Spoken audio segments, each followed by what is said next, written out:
بسم اللہ الرحمن الرحیم، اللہم صلی علی سیدنا محمد وعلی آل سیدنا محمد۔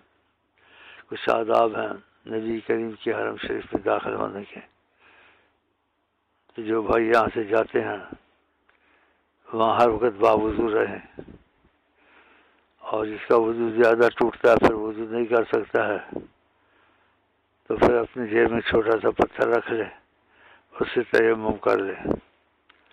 اور قرآن شریف وہاں پڑھے تو بعض لوگ پڑھتے ہیں ٹانگیں پھیلا کے پڑھتے ہیں، ٹانگیں پھیلا کے ٹانگیں جوڑ کے قرآن شریف پڑھنا ہے۔ اور اگر وہاں سونا ہے تو حدود حرم کے میں باہر، لال حرم کے اندر نہیں، باہر۔ اگر وہاں سونا ہے کہیں تو دائیں کروٹ پہ سوئیں، اور قبلے کی طرف بھی پیر نہ کریں، اور نبی اعظم صلی اللہ علیہ وسلم کی طرف بھی پیر نہ ہوں۔ یہ آداب یاد رکھیں۔ اور حرم کی حدود جہاں شروع ہوتی ہے، داخل ہوتی ہے، حرم کی حدود میں جوتے نہیں پہننے ہیں۔